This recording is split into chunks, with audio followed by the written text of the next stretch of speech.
Ang topic natin ngayon sa video na ito ay tungkol po sa salitang swine-pox virus. Kailan ito unang nai-report at anong lugar sa buong mundo? May gamot ba? Magpapatuloy po tayo pagkatapos po ng intro.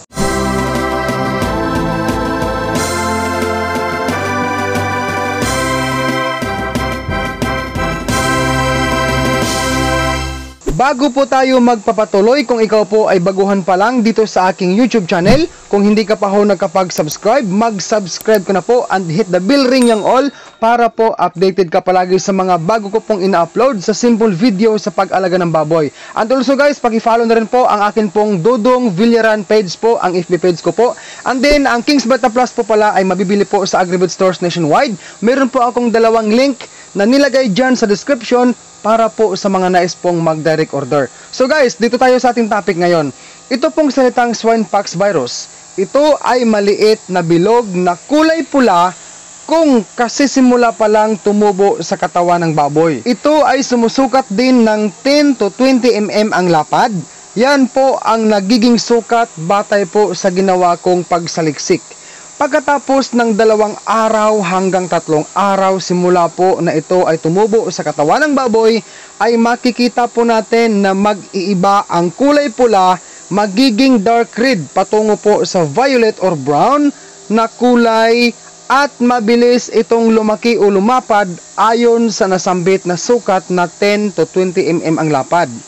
Kadalasang tumutubo ito sa tiyan ng baboy, sa tainga, sa paa, at maging sa buong katawan ng baboy. Ang swine-pox virus ay hindi po nakakahawa sa tao, kundi sa baboy lamang ito pwedeng humawa. Kailan nga po ba unang nai-report ang swine-pox sa buong mundo at anong lugar ito?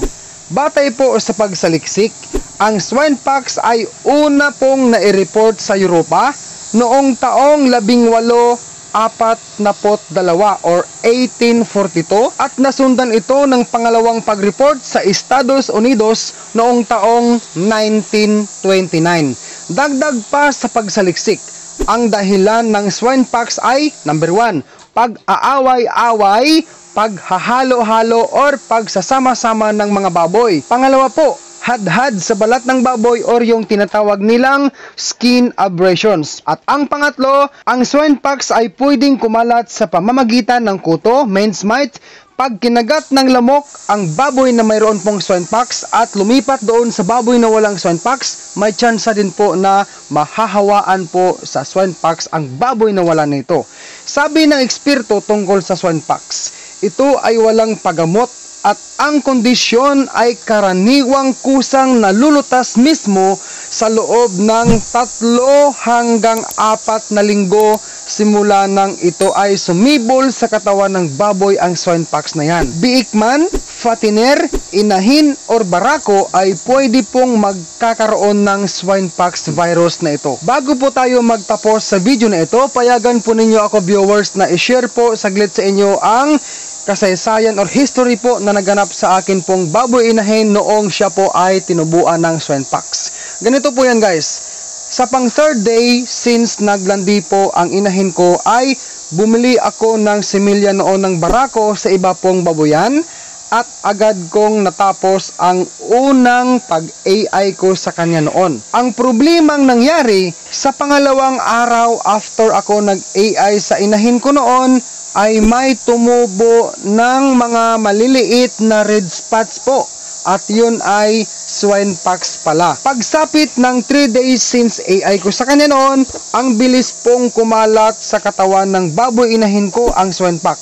Nagsimula po palang tumubo ang swine-pox sa mother pig ko noon sa may tiyan banda at kinabukasan meron na naman sa puwitan niya banda, sa buntot at sa tainga at kalaunan buong katawan po niya ay sinibulan po ng swine-pox. Labis akong naawa sa mother pig ko noon sa kasagsagan na tinubuan siya ng swine-pox na yan. Nakita ko na maligalig siya dahil sa kanya pong pangangati dulot po ng swine-pox na yon at kinapa ko rin ang kanyang katawan na para tila bagang meron siyang sinap. Beginners, makinig po kayo sa akin. Sa kabila po ng kalagayan ng mother pig ko noon, hindi po ako nagturok sa kanya ng antibiotic dahil bawal na bawal po ang mag-inject ng antibiotic sa buntis na baboy inahin kapag hindi po umabot ng 85 days old since AI or pagkasta sa kanya na siya ay buntis. Bawal po yun guys. So inisip ko noon, 2 days pa lang after ako nag-AI sa inahin ko, kaya mas bawal po talaga na injikan ko siya ng antibiotic. Ang ginawa ko po ay niligo ko na lang siya, nilinis ang buong katawan niya, gumamit po ako ng cotton or bulak. Yung algodon guys, in Bisaya, algodon, no? Cotton. Nilagyan ko po ng alcohol at Zonrox na pangputi. Saka ko po slowly or dahan-dahan na pinahid po sa buong katawan ng baboy inahin ko, yun pong meron pong swine pox mismo na tumubo sa kanyang katawan. Pinagtiyagaan ko po na ginawa sa 3 bisis ang paglilinis o pagpahid ng mga swine pox na yon gamit ang alcohol nakalagay sa cotton pati Zonrox. Ginawa ko po yon sa loob po ng 2 linggo. Sa awa po ni Lord, gumaling ang mother pig ko sa swine pox pagsapit ng 3 linggo.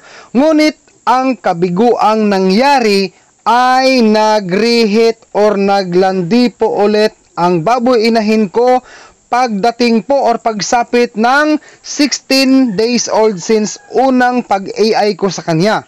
Kaya naganap ang pangalawang AI ko sa kanya noon at sa awa po ulit ni Lord, 10 biik po ang natanggap na blessing from Him sa pangalawang pag-AI ko sa kanya. Okay na po ako doon guys. So sa 10 na yun guys, kakabinta ko lang po last 5 days sa 7 biik po. At ito na yun guys, ngayon ang 3 natitirang biik po. Bonus tip ko po, handog ko para sa ating lahat. Kasama na po ako dito guys sa advice na ito.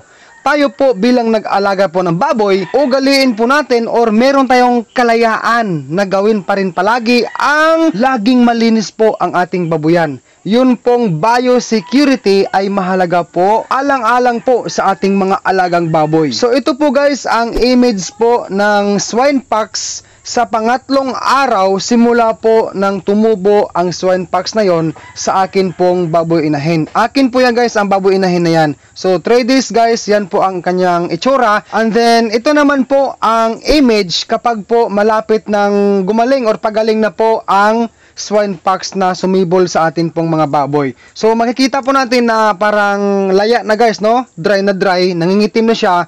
Yang ano guys ay matatanggal yan, yung mismong itim na yan, yung spot na yan. Matatanggal yan guys, mawawala po yan, lalo na po kung atin pong napapaliguan na palagi ang atin pong baboy inahin or ang baboy na tinubuan po ng swine pox. Normal lang po talaga na ang kabiguan po ay dumadapo sa ating buhay. Ang gagawin na lang po natin talaga ay kapit lang tayo kay Lord. At ituloy po ang marangal na pagsisikap. So guys, maraming salamat po sa pagpanood mo sa video na ito. Huwag mo pong kalimutang i-like ang video na ito at subscribe ka po kung hindi ka pa nakapag-subscribe.